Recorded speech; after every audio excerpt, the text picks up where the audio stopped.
So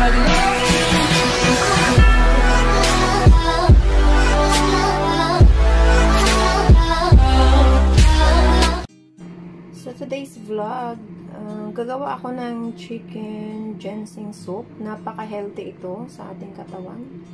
So ito siya, fresh na ginseng. Tapos chicken bones. Tapos red dates.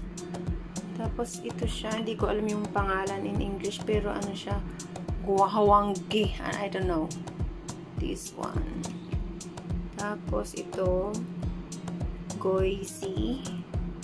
Hindi ko alam kung tama ba yung pagka-pronounce ko. Basta yan ang kanyang mga ingredients. So ngayon, magpapainit ako ng tubig para sa aking chicken.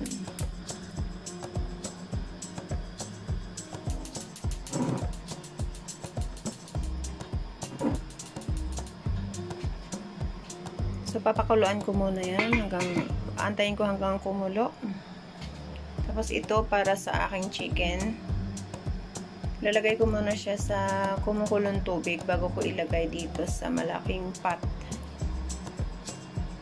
Bago ko makalimutan, maglalagay pala ako ng maliit na luya. Kasi sa lahat po ng aking soup ay laging may luya. Yan ang gusto ng aking amo. So, ilalagay ko na yung aking manok dito sa kumukulong tubig para matanggal lang yung kanyang excess oil, gano'n.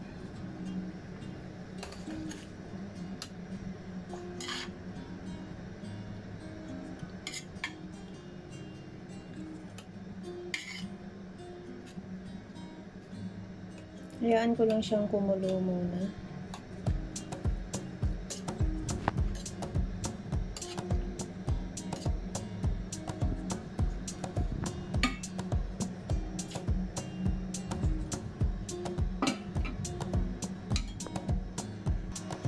Kung mapapansin nyo, nagsilabasan na yung kanyang taba. So, yan po ang kailangan kong tanggalin bago ko ilagay doon sa malaking pot.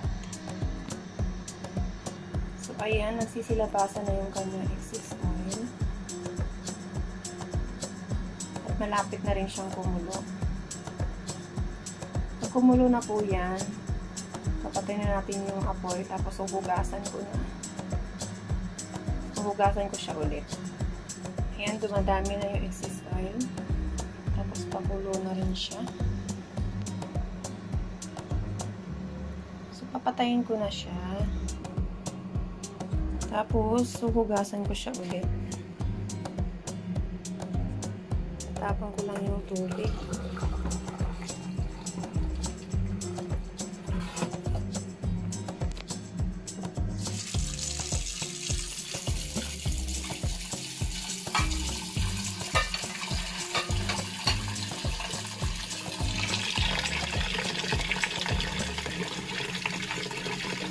Lumalabas pa rin po ang mga taba. So, hindi talaga natin maiwasan yun.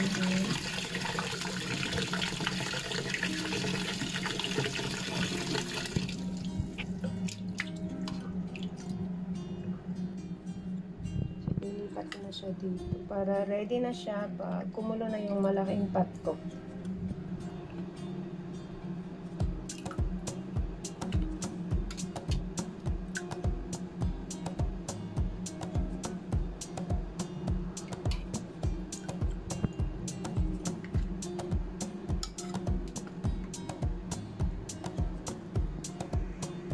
So, kumulo na yung aking tubig. So, ilalagay ko na yung aking mga ingredients.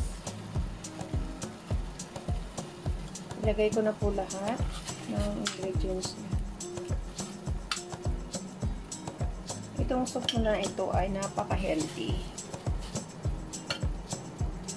Kaya po laging request ng amo ko na ito ang gagawin ko.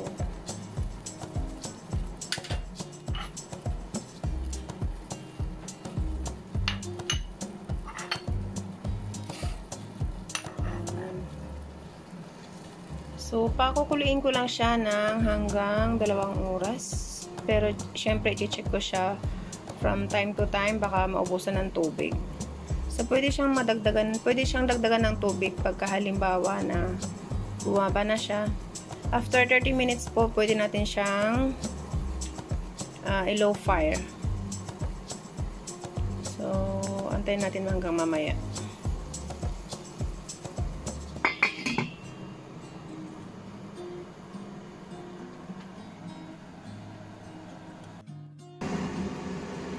So, ito na siya after 2 hours.